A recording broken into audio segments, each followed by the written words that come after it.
Hello friends, welcome to गोबिंग coaching classes. जैसा कि आप देख रहे हैं कि आज हम डिस्कशन करेंगे after completing the method of variation of parameters questions and their explanation.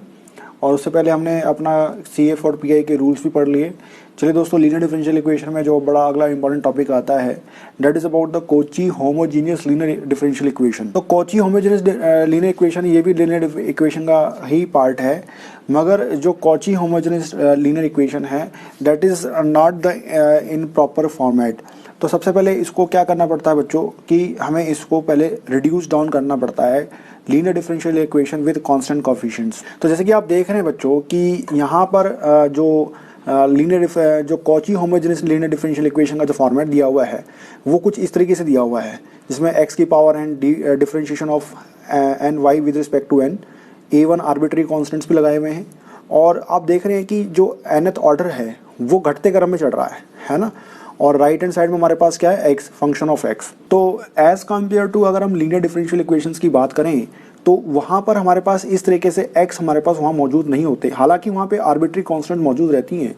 तो लीनियर डिफरेंशियल इक्वेशन जो कॉची होमोजेनियस की फॉर्म में है, अगर हमें उसको standard linear differential equation with constant coefficients की फॉर्म में इसको अगर हमें रिड्यूस डाउन करना पड़े तो हम उसको कैसे करना पड़ेगा। तो इसके लिए हमें थोड़ा सा इसमें कुछ स्टेप लगेगा, और ये सिर्फ समझने के लिए पर्पस पे है। हमें अपने एग्जामिनेशंस में ये नहीं करना, ये सिर्फ हम समझ रहे हैं कि जब डिफरेंशियल ऑपरेटर डी है जो हम लगाते आ रहे हैं कॉची होमोजेनियस इक्वेशन में कैसे चेंज हुआ है और ये कैसे काम कर रहा है, बस वो हमें इतना समझना है। बाकी एग्जामिनेशंस में हम इतना कुछ काम नहीं करेंगे, हमारे एग्जामिनेशंस में बस यही होगा कि हम ये सब्स्टिट्यूशन ज़्यादा नहीं यूज़ करेंगे। तो चलिए बच्चों, स्टार्ट करते हैं कॉची होमोजेनियस लीनियर इक्वेशंस के अंदर। तो कॉची होमोजेनियस इक्वेशंस के अंदर ये कहा गया कि जब कोई इक्वेशन कुछ इस तरीके से आपको कोई दिखे जिसमें x के साथ कोएफिशिएंट दिख रहे हैं, आर्बिट्री कोएफिशिएंट्स भी दिख रहे हैं, आर्बिट्री कांस्टेंट्स दिख रहे हैं, x दिख रहा है और डिफरेंशियल ऑपरेटर दिख ही रहा है, तो ऐसे क्वेश्चन, ऐसी जो इक्वेशन, उनको जब रिड्यूस डाउन करते हैं लीनियर डिफरेंशियल इक्वेशन में तो सबसे पहले हम पुट करते हैं x इज टू ई की पावर z। तो x इज टू ई की पावर z पुट करने से क्या हुआ कि जैसे कि आप देखते हैं कि ये जो एक्सपोनेंशियल फंक्शन है, जब ये e इधर जाएगा तो बन जाएगा क्या, log x। तो क्या बन जाएगा, z की value log x। I hope कि आप समझ पा रहे होंगे कि अगर मैंने ये कहा कि x इज टू ई की पावर y है ना, तो जब ये e इधर जाएगा तो क्या बन जाएगा, log x is equal to y। तो ये वही सेम प्रॉपर्टी यहाँ डिफरेंशिएशन में जो हमने 12th क्लास में सीखी थी वो यही यहाँ पे लग रही है। क्योंकि यहाँ सब्स्टिट्यूशन करना है तो वो कहता है कि यदि इस इक्वेशन का डिफरेंशिएशन करना हो विद रिस्पेक्ट टू x तो क्या बनेगा, dz by dx is equal to 1/x। ठीक है बच्चों, log x का डिफरेंशिएशन क्या होता है, 1/x होता है। तो चेन रूल में हमने देखा था कि जो dy बाई dx, चूंकि हम डिफरेंशियल इक्वेशन जो कॉची फॉर्म में है उसको लीनियर डिफरेंशियल इक्वेशन में कन्वर्ट कर रहे हैं, तो हमने यहाँ चेन रिएक्शन लगाई है dy by dx is equal to dy by dz, क्योंकि हम सब्स्टिट्यूशन z भी लिया हुआ है। तो dy by dz into dz by dx। अब देखो ये क्या होते हैं चेन रिएक्शन में, आपको याद हो 12th क्लास में जो हमने डिफरेंशिएशन किया था, ये मन में अगर इसको क्या करते, काटते थे, है ना। हालांकि और एक्चुअल में नहीं काटते, बट इसको हम देखते हैं कि हाँ ये सेम वैल्यू आ रही है। तो हम क्या करते थे कि dy by dz into dz by dx, है ना। तो हम क्या करते थे कि इस dz बाई dx यानी ये जो वैल्यू है ये हमारे पास क्या है, 1/x है, तो हमने यहाँ वैल्यू लगा दी। तो एक्चुअल में जो dy बाई dx की वैल्यू आई है वो क्या है, dy by dz into 1/x आई है। तो आई होप समझ में आया होगा बच्चों आपको। और ये जो 1/x है, यानी ये जो डिनोमिनेटर में x है, यदि ये right hand side left hand side में आपके dy बाई dx के साथ मल्टीप्लाई हो जाए तो ये इक्वेशन आपकी निकल के आएगी। तो अब वो कहता है कि जो डिफरेंशियल ऑपरेटर अब कॉची होमोजेनियस लीनियर इक्वेशन में आप यूज करोगे, वो करोगे dy by ds is equal to d। तो जैसे ही आपने dy बाई d यूज किया तो इक्वेशन बनी x टाइम्स और dy बाई dx, जो कि पहले था, is equal to dy by dy। तो ये हुआ क्या, मतलब कि जहां भी x into dy by dx होगा आपको वहां पे क्या यूज करना है, dy। जबकि हम पहले क्या यूज करते थे, normally dy by dx is equal to dy ही यूज करते थे, ठीक है ना। तो मगर अब यहाँ पे क्योंकि आप देख रहे हैं कि कॉची होमोजेनियस में x भी लग रहा है तो वो साथ में आएगा, तो dy ये होगा फर्स्ट डिफरेंशिएशन। ऐसे ही बात करता है सेकेंड ऑर्डर डिफरेंशिएशन के लिए, जहाँ पे D square by D x square है। तो आप जैसे देख रहे हैं D square by D x square की वैल्यू कितनी होती है, यानी डबल डिफरेंशिएशन लग रहा है। डबल डिफरेंशिएशन का मतलब है कि एक बार D Y by D X का एक बार और डिफरेंशिएशन करना। अब चूंकि D Y by D X हमने पहले ही निकाल चुके हैं, वो क्या है D Y by D Z into one by X, वो मैंने यहाँ डाल दी, ठीक है ना। तो अब यहाँ पे हमने क्या किया, यहाँ पे हमने एक यूवी रूल लगाया, जो कि आपको 12th क्लास में पता होगा, डिफरेंशिएशन में यूवी रूल यूज किया करते थे। तो यूवी रूल क्या था, देखो प्रोडक्ट रूल में हम क्या करते थे कि D you by D x into UV, you को हम एक बार सेम रखते थे, डिफरेंशिएशन करते थे किसका, वी का, प्लस वी को सेम रखते थे, डिफरेंशिएशन करते थे यू का। तो सेम जो डिफरेंशिएशन वाला प्रॉपर्टी है वो बच्चों हमने कहाँ लगाई है, इस वाली प्रॉपर्टी में लगाई है। तो जैसे आप देखेंगे कि ये यू है, ये वी है, किसी को भी मान लो आप, तो हमने क्या किया कि यू को हमने एक बार सेम रखा और डिफरेंशिएशन कर दो किसका, इसका, तो ये मेरे को ये बन जाएगा। फिर d Y by D z को क्या रखा, same, into differentiation of x, one by x. तो वन बाई एक्स का जो डिफरेंशिएशन होता है बच्चों, वो क्या होता है, एक्स की पावर -1, तो -1 आगे आएगी तो x की पावर -1 हो जाएगा, तो -1 डिवाइड बाय x की पावर 2 हो जाएगी। तो इस तरीके से हमारे पास वैल्यू आ गई। अब आप ये देखो बच्चों कि जो D Z by D x है, डी जेड बाई जो डी एक्स है उसकी वैल्यू कितनी है, 1/x, वो मैंने यहाँ रख दी। तो 1/x ऑलरेडी था, तो 1/x² हो गया, और एक ही 1/x² हो गया। तो दो मेरे पास 1/x² हो गए, और एक पॉजिटिव है d square y by D z square का, और एक है single d Y by D z का। तो दोनों में से हम क्या करेंगे, 1/x² क्या निकालेंगे बच्चों, कॉमन। तो हमारा नेक्स्ट स्टेप बनेगा, वो क्या बनेगा देखो। तो जैसे कि आप देख रहे हैं बच्चों कि d square y by D x square का जैसे हमने प्रोडक्ट रूल किया, 1/x² d square y by D z square minus 1/x² d Y by D z. तो इस दोनों में 1/x² क्या है, कॉमन है। तो 1/x² जब कॉमन निकालेंगे तो मेरे पास ये जो है ब्रैकेट बच जाएगी। तो इस x² को जब मैं इस तरफ लेके आऊँगा तो मेरे पास ये इक्वेशन निकल के आएगी। और अब देखो कि जैसे हम बात कर रहे थे d Y by D z, that is d y, तो ठीक इसी तरीके से d square y by D z square क्या बन जाएगा, डी स्क्वायर वाई बन जाएगा। तो single d Y by D z क्या बन जाएगा, डी वाई बाई डी बन जाएगा। तो दोनों में से अगर वाई कॉमन निकालेंगे तो डी स्क्वायर माइनस डी बन जाएगा। तो इन दोनों में से अगर डी कॉमन निकालेंगे तो d of d minus 1 y बन जाएगा। कहने का मतलब ये है कि single x times of d Y by D x की वैल्यू है, आप लिख रहे हो डी टाइम्स ऑफ वाई, जबकि x square of d square y by D x square लिख रहे हो। डी तो पहले ऑलरेडी है, उसमें से मैंने एक और घटा दिया, तो क्या बन गया, वाई। तो ये सेकेंड ऑर्डर डिफरेंशिएशन का हो गया। ठीक इसी तरीके से जब आप क्यूबिक इक्वेशन की तरफ आते हैं तो इतना पार्ट तो बिल्कुल सेम है, इसमें एक पार्ट और खुल जाएगा। फोर्थ ऑर्डर में क्या हो जाएगा, d - 3 आ जाएगा, एंड सो ऑन। तो आप इस तरीके से अपनी जो कॉची लीनियर डिफरेंशियल इक्वेशंस हैं, उस इक्वेशन को linear differential equation with constant coefficient में रिड्यूस कर सकते हो with the help of these steps. तो हमें अपनी एग्जामिनेशंस में ये नहीं बताना कि ये कैसे आए, हमें तो इनका यूज करना है, और यूज करके अपनी इक्वेशन को linear differential equation with constant coefficient में रिप्रेजेंट करना है, और उसी के हिसाब से उसका CF निकालना है प्लस PI निकालना है। तो इससे हमारा क्या निकल जाएगा, कंप्लीट सॉल्यूशन निकल जाएगा। तो आई होप कि बच्चों आपको ये समझ में आया होगा। चलिए इसके ऊपर एक क्वेश्चन कर लेते हैं और आपको ये और अच्छी तरीके से समझ में आएगा। तो चलिए दोस्तों, जैसे कि आप देख रहे हैं कि मैंने क्वेश्चन लिखा हुआ है x³ times of d³ y by D x cube plus 2 times of x² d² y by D x square plus 2y, and right hand side में जो आप x देख रहे हैं वो 10 times of x plus 1 by x की form में है। पहले तो इसकी आइडेंटिफिकेशन की बात कि ये किस तरह की इक्वेशन है, जैसे इसको देखने से ही पता लग रहा है कि ये जो इक्वेशन है बच्चों, ये कॉची होमोजेनियस इक्वेशन है, क्योंकि कॉची होमोजेनियस इक्वेशन में हमारे पास x टाइम्स ऑफ समथिंग रहता है, हर ऑर्डर के साथ x का जो इन्वॉल्वमेंट उसमें रहता है।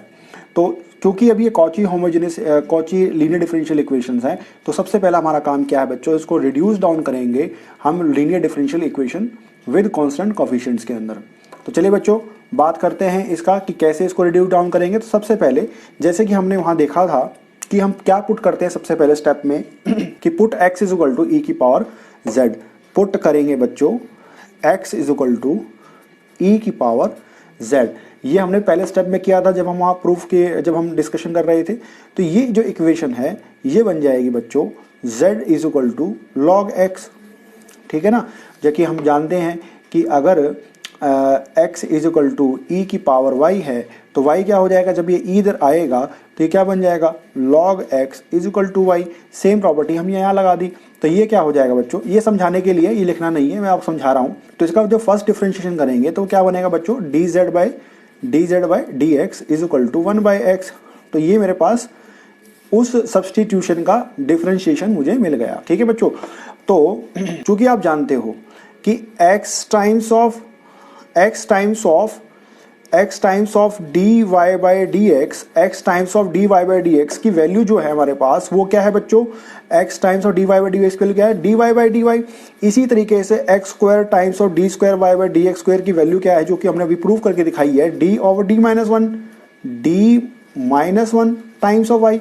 इसी तरीके से हमने x cube times of d cube y by D x cube की वैल्यू क्या निकाली बच्चों, d of d minus one into d minus two times of y। तो जैसे ही आपने देखा कि हमने तीनों वैल्यूज का जो रिप्रेजेंटेशन है जो यहाँ यूज होने वाला है हमने वही निकाल दिया, साथ ही साथ हमने सब्स्टिट्यूशन का भी इस्तेमाल यहाँ पे कर लिया। तो अब हमारा काम क्या है बच्चों कि इस सब्स्टिट्यूशन की मदद से हम अपनी इक्वेशन को कन्वर्ट करें सिंपल डी ऑपरेटर फॉर्म में। तो हमारा जो नेक्स्ट स्टेप होगा वो क्या होगा बच्चों, डिफरेंशियल ऑपरेटर फॉर्म में कन्वर्ट करना। तो देखिए x cube d cube y by D x cube की वैल्यू क्या है, दिस वैल्यू है। तो हम इसको क्या करेंगे, इसको यहाँ पे रिप्रेजेंट करेंगे d of d minus one D minus to. तो ये मेरा काम खत्म होगा इस वाले पार्ट के लिए, plus 2 times of what about the x square d square y by D x square, that is nothing but d of d minus one times of y। तो हमने ये कवर कर लिया, प्लस आगे सिंपल क्या लिख रखा है बच्चों, 2y लिख रखा है इज इक्वल टू। अब देखो चूंकि आप पूरी इक्वेशन को किस में कन्वर्ट करने जा रहे हो, z is equal to log x, x is equal to e की पावर z। तो यहाँ पे क्या बच्चों x है, तो x की वैल्यू क्या आएगी, e की पावर z आएगी। तो कन्वर्ट कर दिया आपने 10 टाइम्स ऑफ e की power z plus 1 over e की पावर z। तो अब आई होप कि आपको ये जो फर्स्ट स्टेप है, जो कन्वर्जन है जो डिफरेंशियल ऑपरेटर का, वो आपको समझ में आया होगा। क्योंकि आप जानते हो बच्चों कि d of d by D z है ना, d of d y d z, ये जो आपका है ये बन जाएगा d of d y operator. तो सारी इक्वेशन जो है जेड की फॉर्म में आ जाएगी। तो आई थिंक आपको समझ में आया होगा बच्चों। चलिए अब थोड़ा सा इस इक्वेशन को सॉल्व करते हैं। तो अभी देखो इक्वेशन जो बनेगी डी ऑफ डी स्क्वायर, मैं अंदर लेके जा रहा हूँ, d into d square minus 2d minus d plus 2 d square minus d times of y plus 2y is equal to 10 times of e की पावर z प्लस e की power minus z। तो देखो 1 by e की power z को हम e की power minus z लिख सकते हैं, बिल्कुल लिख सकते हैं। तो हमने ये अपना x वाला भी रिप्रेजेंटेशन में भी प्रॉपर तरीके से कर लिया। तो अब हम देखते हैं डिफरेंशियल ऑपरेटर की इक्वेशन हमारी बन के क्या आएगी बच्चों। तो देखो माइनस 2d माइनस डी कितना, माइनस 3d हो गया। तो ये क्या होगा, d over D square minus 3d plus 2 हो गया, plus 2d square minus 2d, और ये हो गया जी आपका y भी लगा दो, यहाँ भी y लगा दो क्योंकि ये y साथ साथ ही आएंगे, ये छूटेगा नहीं। तो plus 2y is equal to times of e की पावर z प्लस e की पावर माइनस z। तो अब इक्वेशन में थोड़ा सा हम इसको अंदर डालेंगे d क्यूब, तो ये जाएगा 3d square plus 2d times of y plus 2d square y minus 2dy plus 2y is equal to 10 times of e की पावर z प्लस e की पावर माइनस z। तो आई होप कि बच्चों आपको थोड़ा सा कन्वर्जन समझ में आया होगा। चलिए थोड़ा सा इसको और आगे एक्सटेंड करते हैं और देखते हैं कि हमारी इक्वेशन क्या बन के आती है। तो देखिए बच्चों, जैसे कि आपने देखा कि मैंने इस पूरी इक्वेशन में से y कॉमन आउट निकाल दिया, जो कि मैंने पिछले अभी इक्वेशन को सॉल्व किया था। तो देखिए थोड़ा सा इसको और सॉल्व आउट करते हैं तो क्या बनेगी, d cube minus 3d square plus 2d square minus 2d plus 2 times of y is equal to 10 times of e की पावर z प्लस e की power minus z, that is minus z। तो देखिए यहाँ से minus 2 से plus 2d cancel out हो गया, तो ये मेरे को बचा d cube minus D square plus 2 times of y is equal to 10 times of e की पावर z प्लस e की पावर माइनस z। तो जैसे कि आप देख रहे हैं बच्चों कि माइनस 3d और प्लस 2 ये कितना होगा, माइनस डी स्क्वायर हो गया। तो I got this equation as auxiliary equation, that is auxiliary equation, and first step is you put this equal to 0, है ना। अगर आप 0 पुट करोगे तो ही आपको इस इक्वेशन का क्या मिलेगा बच्चों, ऑक्सिलरी रूट्स मिलेंगे। तो आप जब इसको 0 पुट करेंगे तो क्या बनेगा, d cube minus D square plus 2 is equal to 0। तो आप देखो मैंने जब ये ऑक्सिलरी रूट्स इक्वेशन डिस्कशन किए थे तो वहाँ मैंने एक कंसेप्ट बताया था बच्चों, हिट एंड ट्रायल मेथड का, hit and trial method and plus long division method का यहाँ पे कंसेप्ट यूज हुआ था, लॉन्ग डिवीजन मेथड। तो लॉन्ग डिवीजन मेथड हम क्या करते हैं बच्चों, हम ट्राई करते हैं कि ऐसा d की वैल्यू मैं सेलेक्ट करूं कि जब मैं इसके अंदर d की वैल्यू कोई पुट करूं तो उसका आंसर क्या आ जाना चाहिए, 0 आ जाना चाहिए। जैसे फॉर एग्जांपल अगर आप 1 पुट करें तो क्या 1 पुट करने पर इसका आंसर 0 आ रहा है, तो देखिए 1 जब मैं इसको 1 पुट कर रहा हूँ, 1 का होल क्यूब माइनस 1 का होल स्क्वायर तो +2, 1 से 1 तो कैंसिल आउट हो जा रहा है ना। देखो अगर मैं पुट करता हूँ, आपको रफ में करके देखना है, d is equal to 1 put कीजिएगा तो d की वैल्यू जब 1 पुट करेंगे 1 क्यूब माइनस 1 का होल स्क्वायर +2, 1 माइनस 1 +2, तो ये कैंसिल आउट, ये 2 बच रहा है, यानी कि d इज इक्वल टू 1 मेरे पास ये फैक्टर सेटिस्फाई नहीं कर रहा। इसी तरीके से मैं क्या करता हूँ कि यदि मैं इसके अंदर पुट करता हूँ d इज इक्वल टू -1, तो आप देखिए -1 का whole cube plus minus times of -1 का whole square +2 is equal to 0, तो आप देखेंगे बच्चों की जो वैल्यू निकल के आई -1 minus times of 1 +2 is equal to 0, तो -1 +2 इज इक्वल टू 0, तो दोनों की दोनों वैल्यू कितनी होगी -2 +2 इज इक्वल टू 0, तो आंसर मेरा 0 आ रहा है। तो कहने का मतलब ये हुआ कि d की वैल्यू आपकी -1 पे सेटिस्फाई कर रही है। तो आप पूछोगे कि सर कितनी वैल्यूज हम ले सकते हैं। जनरली हम क्या करते हैं कि पुट करते हैं d is equal to 0 +1 -1 +2 +1 -2 and so on, तो ये एक आधी वैल्यूज के ऊपर ही आपका आंसर निकल के आ जाएगा। तो कहने का मतलब ये हुआ कि d³ - d² + 2 is equal to 0, वो d इज इक्वल टू -1 ही एक ऐसा फैक्टर है जो इसको पहले तोड़ रहा है।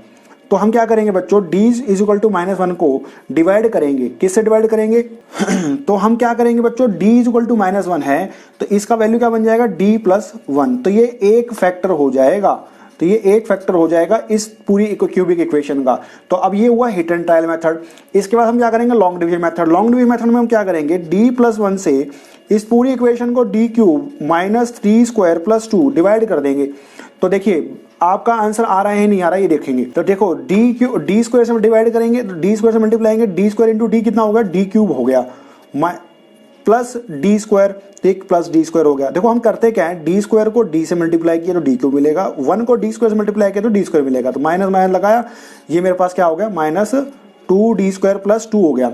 इसी तरीके से मेरे पास अगला क्या है, मुझे -2d² चाहिए, तो यानी कि मैं -2d लगा दूं, तो -2d अभी मैं लगाऊंगा तो -2d × d कितना हो जाएगा, -2d² प्लस इंटू माइनस ये कितना हो जाएगा, -2d हो जाएगा, तो ये कैंसिल आउट हो जाएगा, प्लस प्लस कैंसिल आउट, तो मेरे पास कितना बचा, 2d + 2 है ना, 2d + 2, तो यानी कि मेरे पास क्या वैल्यू हो सकती है, 2, क्योंकि 2 से d से मल्टीप्लाई करूंगा तो मेरे को क्या मिलेगा, 2d, और 2 को 1 से मल्टीप्लाई करूंगा 2, तो माइनस माइनस करूंगा तो क्या हो जाएगा, कैंसिल आउट।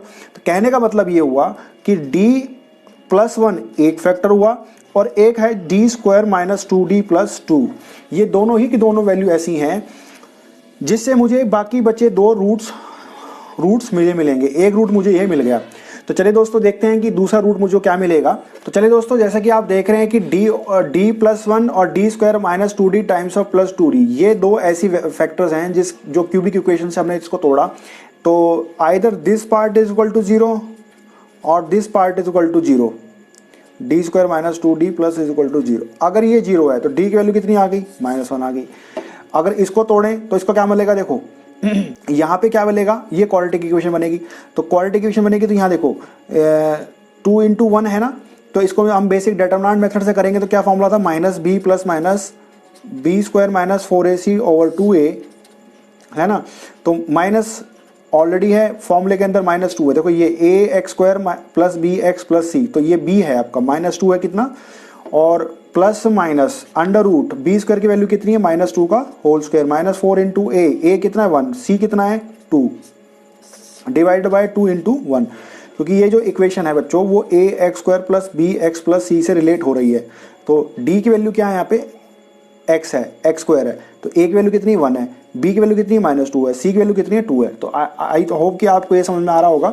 तो देखिए ये माइनस माइनस क्या होगा, +2 4 - 8 डिवाइड बाय 2, तो कितना आ गया, 2 + √ -4 डिवाइड बाय 2, तो 2 + √ कितना होगा बच्चों, ये 2 आयोटा आ गया, क्योंकि रूट ऑफ -1 कितना होता है बच्चों, आयोटा, क्योंकि नेगेटिव वैल्यू आ रही है।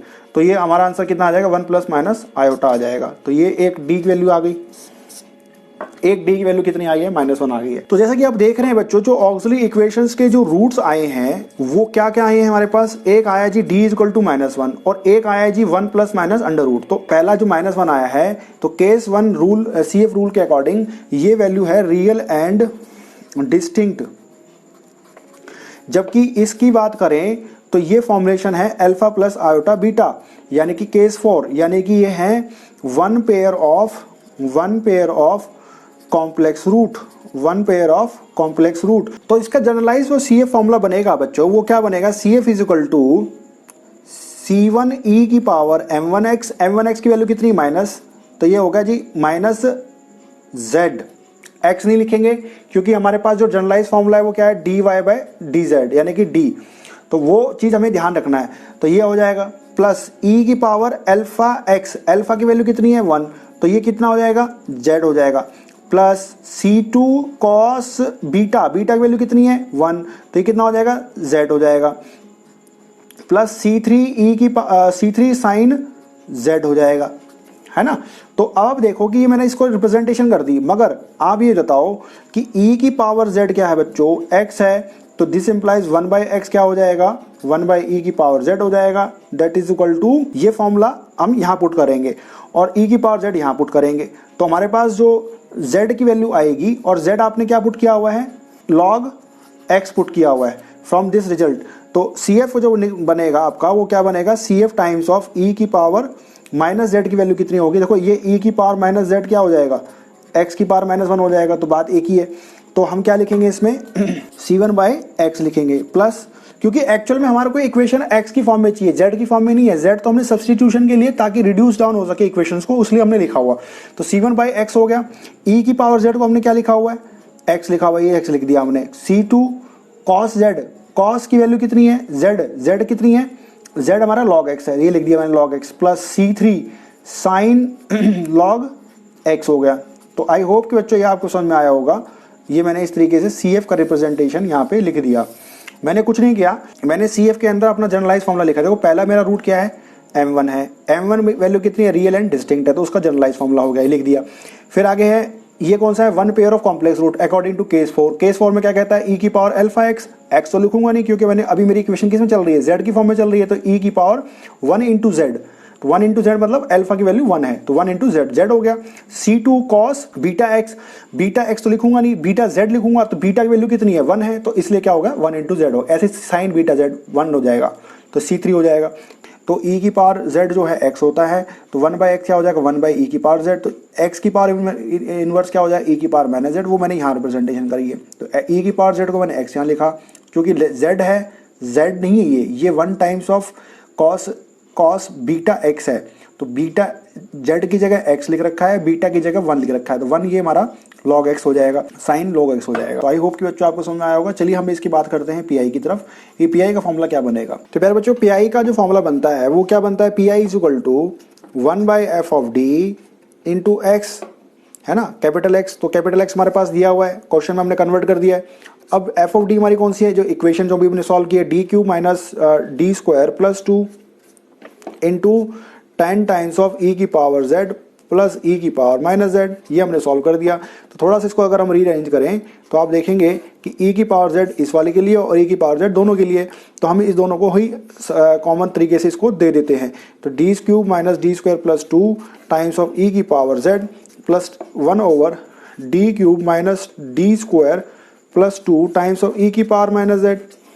ठीक है बच्चों, तो अब आप क्या करोगे, अकॉर्डिंग टू केस 1, देखो ये एक्सपोनेंशियल वाला केस है, तो हम क्या करते थे, put d is equal to a is equal to की वैल्यू क्या हो जाएगी 1 हो जाएगी, क्यों, जेड के साथ क्या है 1 है। इसी तरीके से इस वाले केस में बात करेंगे, put d is equal to क्या हो जाएगा बच्चों, a that is equal to -1, यहाँ पे क्या है जेड की वैल्यू -1 है, यहाँ जेड के साथ जो -1 है, जेड के साथ यहाँ क्या है 1 है, तो अब दोनों साथ साथ हमें आप पुट करेंगे तो क्या बनेगा बच्चों, देखो तो 1 का होल क्यूब माइनस 1 का होल स्क्वायर प्लस 2 ई की पावर जेड, ये हम केस 1 पीआई रूल का इम्प्लीमेंटेशन कर रहे हैं बच्चों। यहाँ पे -1 का होल क्यूब माइनस ऑफ -1 का whole square plus 2 times of E की पावर माइनस जेड। अब देखो जैसे देखोगे बच्चों, तो ये 1 का होल क्यूब, ये -1 का होल क्यूब, दोनों के दोनों क्या हो गए, कैंसिल आउट हुए क्या ये, हाँ जी कैंसिल आउट हो गए, और ये क्या बच गया मेरे पास 1/2 ई की पावर जेड बच गया। जबकि आप यहाँ देखोगे बच्चों ये केस फेल हो रहा है, देखो -1 का होल क्यूब कितना होता है -1, माइनस ऑफ -1 का होल स्क्वायर कितना होगा +1, फिर भी ये क्या आ रहा है -1 प्लस 2, तो ये -2 प्लस 2 क्या हो गया, आपस में कैंसिल आउट तो नहीं, ये क्या होगा बच्चों, केस फेल हो गया। अब जब केस फेल हो जाता है, अपने केस 1 में एक्सपोनेंशियल वाले केस में, तो हम क्या करते थे, वहाँ x टाइम लिखते थे, है ना, x टाइम्स ऑफ, तो यहाँ क्या लिखेंगे बच्चों z टाइम्स ऑफ, क्योंकि अभी हमारी इक्वेशन किस में चल रही है, z की फॉर्म में चल रही है, तो यह हो जाएगा z times of first differentiation of this equation, है ना। फर्स्ट डिफरेंशिएशन क्या हो जाएगा 3d² माइनस 2d, और ये बच जाएगा e की पावर माइनस z। तो अब जैसे कि देख रहे हैं 10 टाइम्स ऑफ 1/2 e की पावर z प्लस, और चूंकि अब देखो फिर दोबारा हमें यहाँ पुट करना पड़ेगा, तो put d is equal to a की वैल्यू -1, तो पुट करिए z टाइम्स ऑफ 3 - 1 का whole square minus 2 of -1 e की पावर माइनस z, है ना। इस तरीके से हमने इसको पुट कर दिया, तो हमारे पास जो नेट निकल के आया वो क्या निकल के आया, e की power z/2 plus z times of -1 का होल स्क्वायर कितना होगा +1, और ये माइनस माइनस क्या होगा +2, तो ये कितना होगा 3, तो 3 + 2 कितना होगा 5, तो e की power minus z divide by 5 आ गया। तो ये हमारे पास क्या है pi आया। तो नेट जो हमारा रिप्रेजेंटेशन बनेगा वो क्या बनेगा, देखिए इसमें एलसीएम ले लेते हैं, ये क्या बन जाएगा 5 टाइम्स ऑफ e की पावर z, 5 × 10, तो ये ट्वाइस में z e की पावर माइनस z, तो 20 से 10 क्या होगा बच्चों कैंसिल आउट हो गया, तो मेरे पास नेट इक्विवेलेंट क्या बचा 5 e की power z plus 2 z e की पावर माइनस z, तो ये मेरे पास क्या आया बच्चों pi आ गया। मेरे पास क्या आ गया, ये pi आ गया। तो जो कंप्लीट सॉल्यूशन बनता है वो CF प्लस pi बनता है। तो pi बनता है तो CF का जो फॉर्मूला था हमारे पास क्या था, C1/x plus x times of C2 cos log x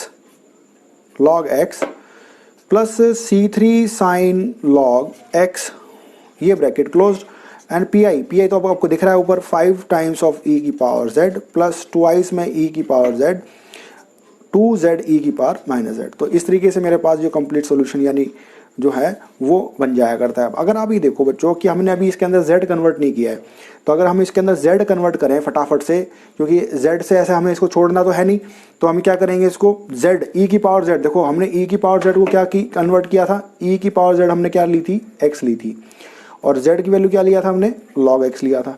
तो अब देखो ये वाली जो पार्ट है वो क्या बन जाएगा 5 टाइम्स ऑफ ये e की पावर z को हम बोलेंगे x, है ना, ये वाला, प्लस 2 टाइम्स ऑफ z क्या है बच्चों log x है, अभी लिख लिया हमने वो सब्सटीट्यूशन, और e की पावर क्या होगा बच्चों ये माइनस z है। तो देखो 1/x को अगर हम लिखें 1/e की पावर z, तो ये क्या बन जाएगा x इनवर्स क्या बन जाएगा e की पावर माइनस z। तो यही e की पावर माइनस z का इनवर्स कितना होता है, x इनवर्स होता है, तो ये बन जाएगा 5x प्लस ट्वाइस में log x 1/x हो जाएगा। तो ये मेरा पास जो है complete C1 times of x plus x times of C2 cos log x plus C3 sin log x, ये मेरे पास कंप्लीट सॉल्यूशन मेरे पास ये निकल के आ गया उस क्वेश्चन का। तो ये हुआ हमारा उस क्वेश्चन का पूरा कंप्लीट आंसर सॉल्यूशन। तो आई होप कि बच्चों आपको ये समझ में आया होगा। बट हमने क्या किया, कॉची होमोजेनियस वाली जो कॉची जो लीनियर डिफरेंशियल इक्वेशंस हैं उसमें सिर्फ हमने करना क्या है बच्चों कि सबसे पहले उस इक्वेशन को लीनियर डिफरेंशियल इक्वेशन में रिड्यूस डाउन करना है with constant coefficient by putting e की power z is equal to x, z is equal to log x and dy/dz is equal to d times of y। तो उस equation में convert करके आप अपना जो नॉर्मल आपके CF के रूल्स हैं, जो PI के रूल्स हैं, वही चीज़ लग रही है। सिर्फ डिफरेंस क्या है अदर मेथड से और इस मेथड में कि हमने कॉची इक्वेशंस को हमने नॉर्मल लीनियर डिफरेंशियल इक्वेशन में रिड्यूस डाउन किया विद सम सब्स्टिट्यूशंस, और उसमें कोई नया डिफरेंस नहीं है। तो आई होप कि बच्चों आपको समझ में आया होगा, और मैंने ये यूनिवर्सिटी का क्वेश्चन ही लिया है, तो आप और क्वेश्चंस को ट्राई कीजिएगा। इसकी निशानी यही है कि x टाइम्स ऑफ dy/dx या x² टाइम्स ऑफ d²y/dx², इस तरीके से इक्वेशन आती है। चलिए अब अगले लेक्चर में हम मिलेंगे, तो इस लेक्चर में इतना ही, तब तक के लिए थैंक यू।